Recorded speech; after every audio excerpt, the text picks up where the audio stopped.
नमस्कार, मी तन्मय धुमाळ. मी Digitek रोबोटिक्समध्ये robotics डिपार्टमेंटचा head म्हणून काम करतो.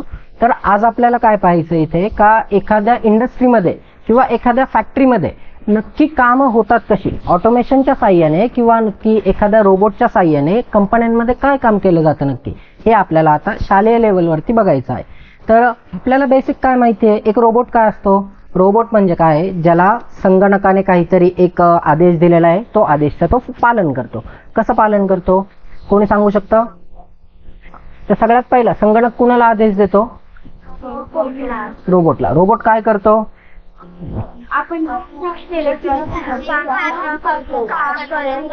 ठीक आहे. आता हे पालन करण्यासाठी त्याला तुमची भाषा कळते का? नाही. मग त्याला कोणती भाषा कळते नक्की? प्रोग्रॅमिंगची भाषा. आता ही प्रोग्रॅमिंगची भाषा आपल्याला कशावरती लिहावी लागते? तुम्ही कशावरती लिहिता? वहीवरती. तशी याची प्रोग्रामिंग लिहिण्याची एक वही असते, त्याला आपण काय बोलतो? कंपायलर. तर हा असतो एक कंपायलर बेसिकली. तर हा काय काम करतो, आपण काय लिहिलंय हे त्या रोबोटला कळायला पाहिजे. म्हणजेच आपण जे लिहितोय ते आपल्या भाषेतलं रोबोटच्या भाषेमध्ये कन्वर्ट करायचं काम करतो. कोण करतो? कंपायलर. ठीक आहे. मग आता हा जो कंपायलर आहे, या कंपायलर मध्ये आपण कोणती भाषा वापरतो? पायथन. कोणती भाषा? पायथन. पायथन लँग्वेज मध्ये जेव्हा आपण प्रोग्रामिंग करतो, आता या रोबोट मध्ये काय काय वापरले आपण? किती मोटर्स होत्या टोटल? 6 मोटर्स वापरल्या. त्या 6 मोटरचं काम काय? एखाद्या वस्तूला एखाद्या जागेवरून उचलायचं आणि दुसऱ्या जागेवरती नेऊन ठेवायचं. आता जिथे समजा मोठ्या मोठ्या कंपन्या आहेत, जिथे 100 200 किलोचे बॉक्स उचलायचे, तिथे माणूस कंटिन्युअसली बॉक्स उचलू शकतो का? एक माणूस दिवसाला किती बॉक्स उचलेल? उचलून 10 बॉक्स किंवा 15 बॉक्स. ठीक आहे. त्याला आपण असे 100 बॉक्स रोज उचलायला लावू शकतो का? किंवा एका जागेवरून ते बॉक्स तुम्हाला परत 10 किलोमीटर किंवा 5 किलोमीटर लांब न्यायचे, तुम्ही घेऊन जाऊ शकता का? नाही. मग अशा वेळेस आपण अशा सिस्टीम बनवतो. या सिस्टीम मध्ये काय केलेलं आहे, तर हा जो रोबोट आहे, हा रोबोट आपली वस्तू उचलणार, उचलून त्याला या कन्व्हेअर वरती ठेवणार. कशावरती ठेवणार? या कन्व्हेअर वरती. कन्व्हेअर त्याला एका जागेवरून दुसऱ्या जागी न्यायचं काम करतो. म्हणजे आता हे अंतर तुम्हाला दाखवण्यासाठी छोटं ठेवलंय. कंपनीमध्ये हे अंतर छोटं असतं का? नाही. तुम्हाला 1-2 किलोमीटर पर्यंत कन्व्हेअर न्यावे लागतात कधी कधी, बरोबर. मग हा कन्व्हेअर एखाद्या वस्तूला दुसऱ्या जागी न्यायचं काम करेल आणि जेव्हा ती वस्तू या जागी येईल तेव्हा या जागेवरून हा जो दुसरा रोबोट आहे, तर तो बघेल नक्की कोणती वस्तू आली आहे. आपण वेगवेगळ्या प्रकारच्या वस्तू त्याला देऊ, ज्या प्रकारची वस्तू आली आहे तो त्याला त्याच्या बॉक्समध्ये नेऊन टाकेल. ठीक आहे.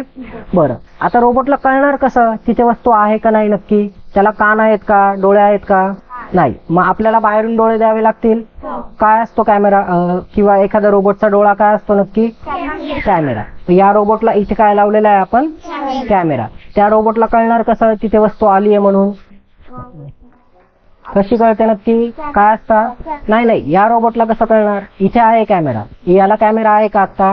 नाही. मग याच्यासाठी आपण काय लावले तिथे? सेन्सर. हे सेन्सर काय करतात, या रोबोटला सांगतात इकडे वस्तू आलेल्या आहेत, आता इथून वस्तू घेऊन जा म्हणून. ठीक आहे. तर आता आपण बघतोय याचं डेमॉन्स्ट्रेशन. डेमॉन्स्ट्रेशन मध्ये बघा, आता या दोन्ही वेगवेगळ्या वस्तू आहेत. तर आता आपण यांना इथे टाकू. तर पहिल्या रोबोटचं काम काय? बेसिकली याने इथून वस्तूला उचललं पाहिजे आणि इकडे नेऊन ठेवलं पाहिजे, बरोबर. उचललं त्याने वस्तूला, सेकंड पोझिशन वरती त्याच्या नेऊन ठेवलं. ठीक आहे. आता इथून जेव्हा वस्तू ठेवली आहे इथे त्याने, तेव्हा हा कन्व्हेअर काय करतो, त्याला एका जागेवरून दुसऱ्या जागेवरती आणायचं काम करतो. आणि जेव्हा ती वस्तू इथे येईल, या रोबोटने बघितलं कोणत्या रंगाची वस्तू आली आहे? पिवळी आली आहे. तर येल्लो कलरची त्याने येल्लो डब्यात टाकली. ठीक आहे. तोपर्यंत दुसरी वस्तू त्या रोबोटने तिकडे उचलून ठेवली. आता रोबोटने जेव्हा ही वस्तू उचलली आहे तेव्हा याचा रंग आणि याचा रंग सेम होता का? नाही. मग या रोबोटला कळणार कसं दुसरी वस्तू आली आहे, आता पहिली वाली नाहीये? त्याच्यासाठी तो काय करतो? कॅमेराचा वापर करतो. ठीक आहे. मग अशा प्रकारे आपण मोठमोठ्या कंपन्या आहेत, त्या कंपन्यांमध्ये वेगवेगळ्या प्रकारचे असे बॉक्स असतील किंवा असं जे मोठं मटेरियल आहे ते लांब पर्यंत न्यायचं असेल किंवा जड वस्तू उचलून एका जागेवरून दुसऱ्या जागी ठेवायची असेल, तर अशा वेळेस आपण या सिस्टीम वापरतो. ठीक आहे. समजलं सगळ्यांना काय असतात नक्की इंडस्ट्रियल सिस्टीम? तर याच्यामध्ये आपण वेगवेगळे रोबोट, कन्व्हेअर, आता कन्व्हेअर फिरवण्यासाठी सुद्धा आपण इथे मोटर वापरलेलं आहे. मोटर, सेन्सर, असे सगळ्या गोष्टी एकत्र घेऊन काम करतो. आता तुम्हाला हळूहळू काय शिकायचंय, तर या सगळ्या गोष्टींना एकत्र कसं करायचं. ठीक आहे. मग तुम्ही काय करणार, सगळ्यात पहिला हा रोबोट शिकणार कसा काम करतो. तो रोबोट शिकल्यानंतर तो रोबोट या सेन्सर कडून माहिती कशी घेतो. ठीक आहे. त्यानंतर हा रोबोट या कॅमेराकडून माहिती कशी घेतो. आणि हा जो कन्व्हेअर आहे, हा कन्व्हेअर वस्तू आल्यावरच का चालू होतो, हे सगळं तुम्हाला शिकून घ्यायचं. ठीक आहे. तर आता आपण याच्यावरती जे काय करतो हे सगळं प्रोग्रामिंग लँग्वेज मध्ये केलं जातं. तर ही असते आपली एक प्रोग्रामिंग लँग्वेज. हा असतो आपला प्रोग्राम. प्रोग्रामचं काम काय आहे, बेसिकली आपल्याला जे करायचंय ते काम रोबोटला सांगायचं. ठीक आहे. 100 किलोचा बॉक्स तुम्ही उचलणार आहे का, नाही. त्याच्याऐवजी तुम्ही फक्त एवढा प्रोग्राम तर लिहू शकता. तुम्हाला फक्त एवढा प्रोग्राम लिहायचा आहे. रोबोट काय करणार, आपोआप त्या जागेवरून बॉक्स उचलणार आणि त्याच्या जागेवरती नेऊन ठेवणार. ठीक आहे. समजलं सगळ्यांना रोबोटिक सिस्टीम काम कशी करते. नक्की. कुणाला काही प्रश्न आहेत आता, तुम्हाला काही. ठीक आहे. समजलंय सगळ्यांना मग, चालेल.